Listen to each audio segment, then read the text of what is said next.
Item 10, acquiring personal protective equipment and work uniforms for women firefighters and lifeguards, which was held by Supervisor Hahn.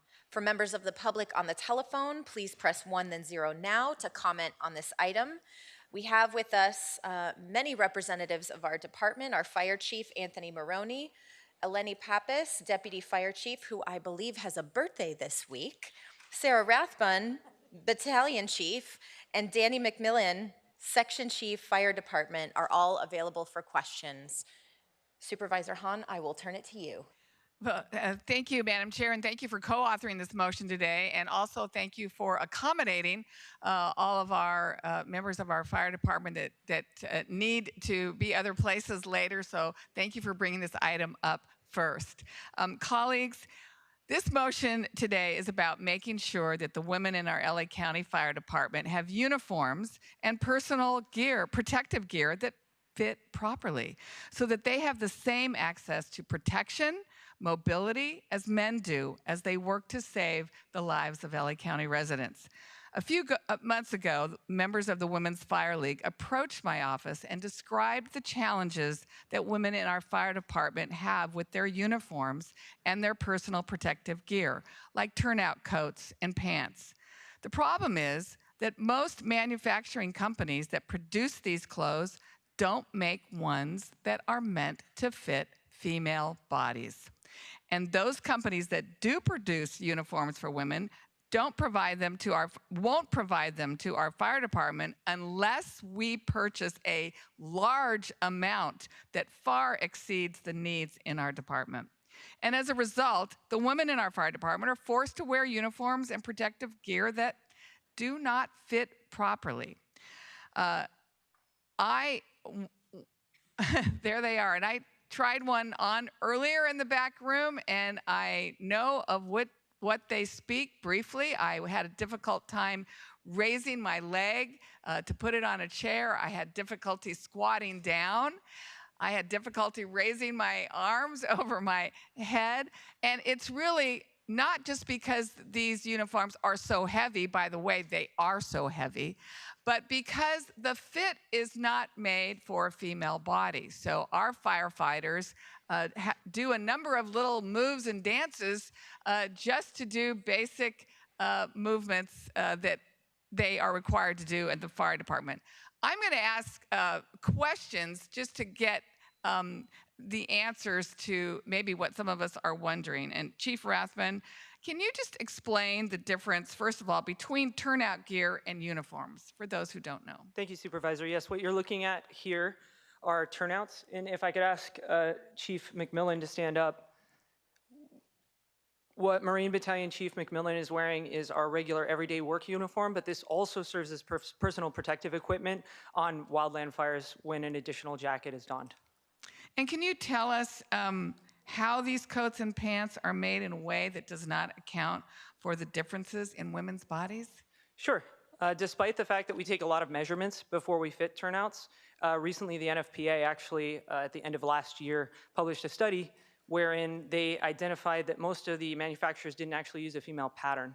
And what that means is things like you can imagine a women's business suit versus a men's business suit. There are darts that accommodate for the chest. There are different ratios between the hips and the waist. And then there's a difference in the rise, which Chief Maroney and I did some research this week to figure out what that even meant. And it turns out it's the distance between the top of the pants and the bottom of the zipper. And that's drastically different, as you can imagine, on men as it is in women. So they do their best to tailor these to accommodate, but using a template that's made for men makes that a very creative process. And how does that impact the safety of the women firefighters when they wear turnout pants and coats that don't properly fit? Sure, this is actually something that I didn't realize a lot of people didn't know. Chief McMillan, she manages lifeguards that actually have to fight boat fires in these turnouts, which means they have to step from the dock over onto a boat that may be above or below the water. And so having to readjust the pants and pull them up before they step to make sure their stride is long enough is an issue. Firefighter Freeman, she's of smaller stature, stature, excuse me, and has to climb through windows. And that means her mobility is something that she works on with her body on the daily. And even though she has great mobility, she can't use it inside of the turnouts that she has because she has to hike them up really far before she can climb into and out of a window to effect a rescue. We also advance hose lines on the floor because that's the coolest part of a structure. It gets 1,000, 1,500 degrees where your head would be, so we crawl. And pulling a hose that has a high pressure and high volume of water in it while crawling in gear that doesn't allow you to move your legs and arms properly is very difficult. And talk a little bit about the uniforms and how you described to me as like you were if you have to immediately pull on the what they're wearing, how you're taking one problem and putting it inside another problem. Sure. If Chief McMillan gets a call for a boat fire during the day and she's wearing this costume, quote unquote, she would have to put on her turnout gear on top of the attire that she's wearing right now. So unfortunately, that means you take one set of problems in that gear and transition them into the other gear, and now you've got two layers that are fighting you as you try and raise your leg. You know, before I go any further, I just want to reiterate that the women in our fire department are fantastic and brave and courageous and are doing the job every single day. They don't complain. They don't want to make a fuss over things like this, because I believe we women, I think we'll all kind of relate to this. When you're in a male-dominated industry, you do everything you can to not act like a complainer, a whiner. This doesn't work for me. We all have tried to fit in, and they have never complained. This issue was brought to me by the Women's Fire League as something they thought this board would be interested in. But they're doing the job, and it reminds me of the quote, Ginger Rogers did everything Fred Astaire did, but in high heels and backwards. And that describes them. They still do the job, they get it done, but we're making it really complicated. Chief Maroney, it's my understanding that the issue with the uniforms is a little different than the turnout gear, because the manufacturers we buy from technically have the ability to make women's uniforms, but they're never available or in stock. Can you explain that problem a little more in detail? Yes, that's correct, Supervisor. As we looked into this issue, we realized that although they might make women's shirts for the work uniform, there is no template for women work pants. And if they do make the women's work uniform, they would like us to purchase in blocks of $100,000 or more. So I look forward to the 5-signature board letter that's going to be going to the manufacturers and the vendors that LA County Fire uses to make sure that both manufacturers and vendors carry uniforms that fit our fire service women. This is an issue of uniform and PPE inequity that we must address as we move forward to not only hire, but to retain and promote our fire service women. Thank you, and I'm really glad you said that, because it's the goal of this board. I think you've heard it time and time again that we want to recruit more women, but sometimes our facilities are inflexible work schedules, and now we're hearing about the uniform problem. It may be adding to that challenge. So today we're asking our fire department to do outreach with the women in the department to better understand the clothing challenges, to collaborate with national efforts to pressure manufacturers to make female fitting gear, to engage with the current manufacturers and vendors, and to look into alternative manufacturers and vendors if the current ones won't step up. No pun intended. This motion that we're doing today will ask us to send a 5-signature letter from the all-women Board of Supervisors to the current manufacturers to urge them to produce clothes that properly fit women and make them readily available. There are manufacturers that we currently contract with that I think we have some leverage, and I think we need to make this known. And I heard a lot of stories in the back room earlier about how this continues to challenge. I heard issues of it's not just to look good or to have a better fitting outfit. You talked to me about safety, about gaps in the uniform that could let in smoke or embers or whatever. It is a safety issue for our women in the fire department. It's also a safety issue for those they are working to rescue in a split second. The fact that they have to hike up their pants or do something differently to make a very simple move, I think has been hindering. So want you to know, thank you for being here. I want you to know that we 5 women on this board, we have your back and we have your hips. So thank you, Madam Chair. Thank you. I appreciate you including me as a co-author because I know as we are seeking to make strides in diversity in our department, this is one issue that really needs to be addressed. The lack of proper PPE uniforms for our women firefighters just simply isn't acceptable. It's amazing that in 2023 we're having to talk about the differences in uniforms and that this hasn't been addressed before. And hearing that they're just not available or they're only available in quantities that don't make sense, is just one more reminder of how it's not perhaps as explicit as it may have been decades ago, but sexism is alive and well, and we need to address it. I look forward to seeing your plan, Chief, for providing this new equipment. Proud to be partners with you and making sure it is delivered. And I hope that the manufacturers and vendors that make PPE and uniforms for our firefighters and our lifeguards work to provide equipment that's tailored to the needs of our female firefighters and lifeguards. This just makes sense. This is common sense, and I'm glad to be doing it. I think it's long overdue. Thank you to the Women's Fire League for bringing this issue to us, and I will strongly support today's motion. Supervisor Barger.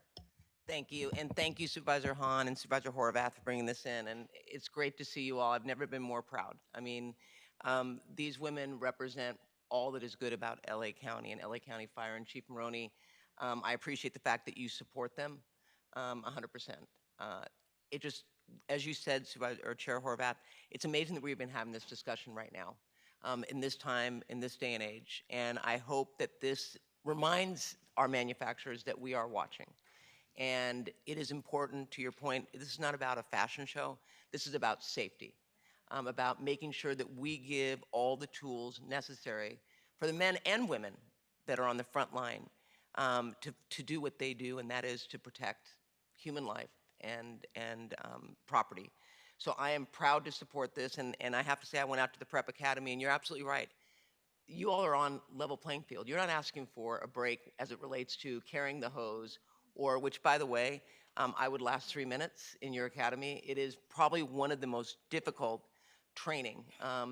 What these men and women go through, and I say men and women because you go through the same thing as the men, to become firefighters and lifeguards is absolutely incredible.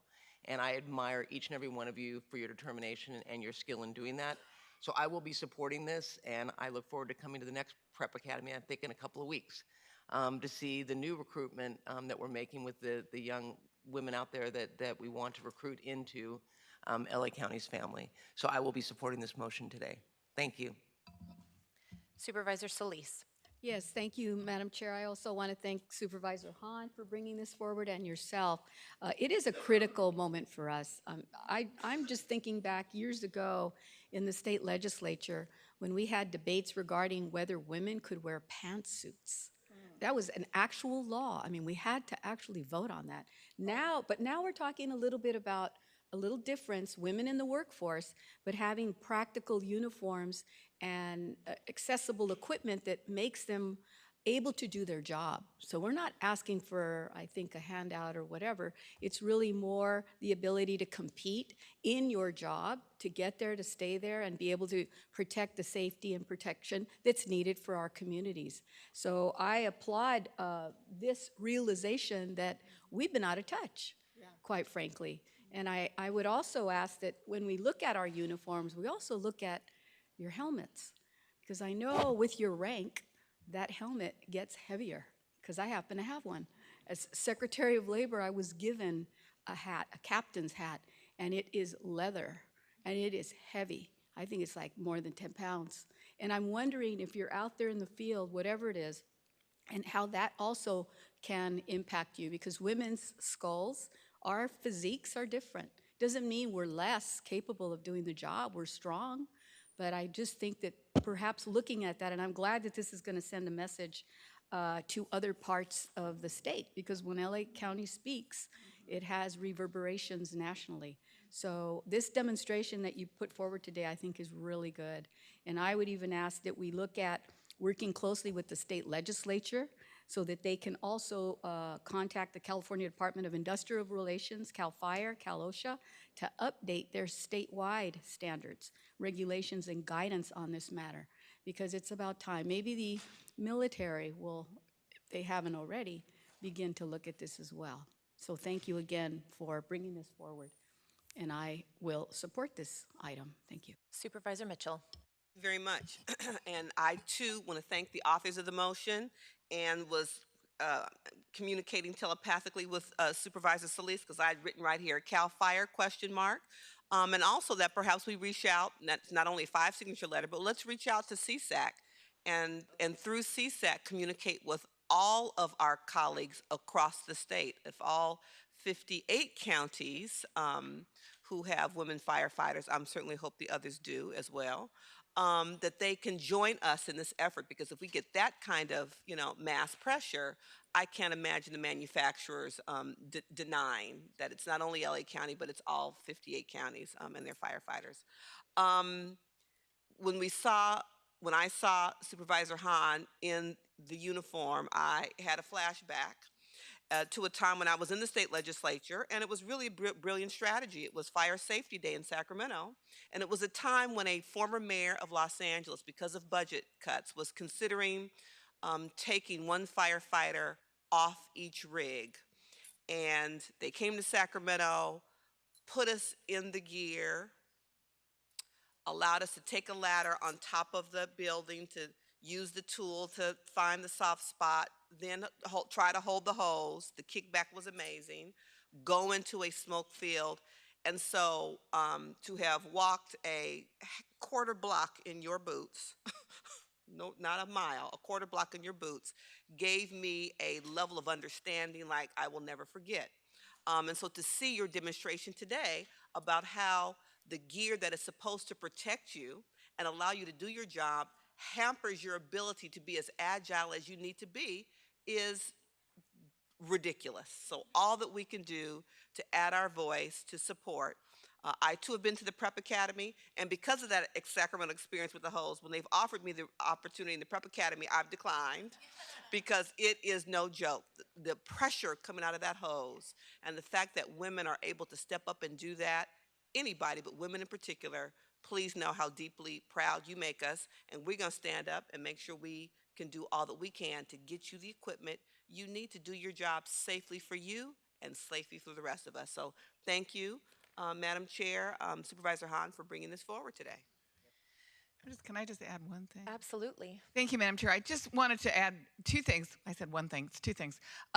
This is also about the lifeguard, the women in the fire department that are our lifeguards. They also have uniform issues, and they were showing me the board shorts that they are supposed to wear. And it's nothing as exciting as Baywatch, right? These board shorts actually are very boxy, and they don't make them to fit women. So this is also an issue for our lifeguards. And I also wanted to thank Chief Maroney. I failed to thank you for always being so supportive of this board's goal to hire and retain more women firefighters. I was with you when we dropped by 83s that day. And there happened to be a woman who was on duty that day, and that's one of the first things you stopped to ask her was, how does your uniform fit? So I appreciate your sensitivity to this issue, and we appreciate your partnership as we move forward to do really what's right. Thank you, Madam Chair. Absolutely. And I just want to take this opportunity to thank you for your extraordinary leadership throughout the department during this time of emergency. I know all of our communities that you serve have been incredibly grateful for the way that you all have responded to keep them safe. So thank you very much. Executive Officer, please call those members of the public who have signed up to speak on this item. Will Shauna Lewis and Sheila Kelleher Burkle please come forward, and staff will assist you. As a final reminder for participants on the telephone, if you would like to address item 10, if you have not already done so, please press 1, then 0 now to be placed in the speaking queue. Moderator, may we have the first speaker, please? Our first participant is Guinevere Gabriel. You may begin.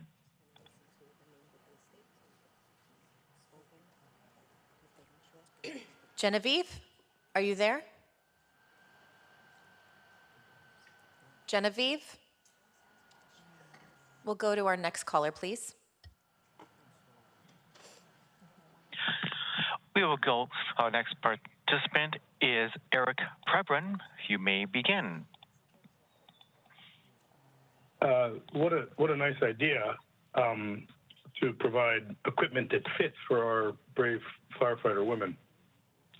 But let's just take a clear-eyed approach. First of all, in the interim, we have to remember that suspenders will pull them up.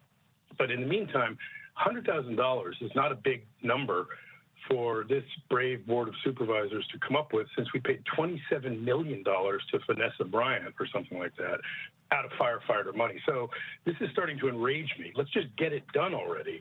I mean, you know, a $100,000 order to resolve this problem is not a problem. You know how much money we spend with these companies above that for the men?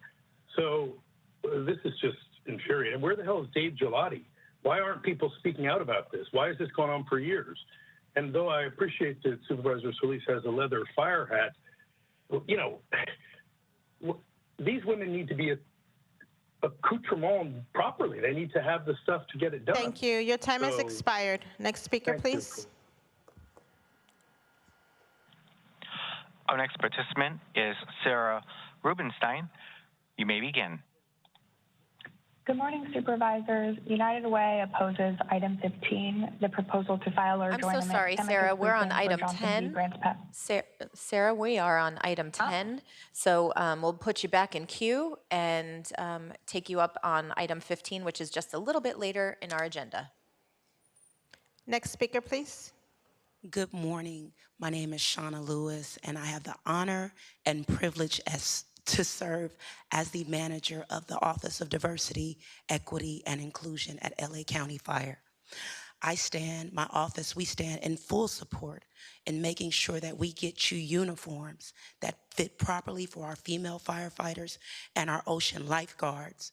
We are intentionally and meaningfully leading to turn LA County Fire Department into a local, regional, and national model of equity through education, empowerment, advocacy, and action. Thank you. Thank you. Next speaker. Hi, I'm Captain Sheila Keller-Herberko. I've been a proud member of Los Angeles County Fire Department for about 24 years. I love what I do. I wouldn't do anything else, and I echo Supervisor Hahn's statement is that I've never once complained about my uniforms, but that doesn't mean they didn't fit. And we are problem solvers by nature. It's what we do. I just have a handful more problems to solve every call I go out to get it done. And again, I love what I do, and where I have a problem is now I'm mentoring the next generation of young men and women coming through our department. And when I tell the 23-year-old girl, just figure it out. Just, I don't know, pull them up, tighten up your suspenders. It doesn't work. We need to do better. And we're in a position where there's more women now, and we have enough that whether it's through budget, whether it's through putting pressure on the manufacturers, we should get this job done. I thank the 5 Wonder Women up here trying to help us. We really appreciate you. And we appreciate you back. Are there any more speakers? Okay. Item 10 is before us, moved by Supervisor Hahn. I will second to approve the item. Executive Officer, please call the roll. Item 10 is before you. Supervisor Solis? Aye. Supervisor Solis, aye. Supervisor Mitchell? Aye. Supervisor Mitchell, aye. Supervisor Hahn? Aye. Supervisor Hahn, aye. Supervisor Barger? Aye. Supervisor Barger, aye. Supervisor Horvath? Aye. Supervisor Horvath, aye. Motion carries 5-0.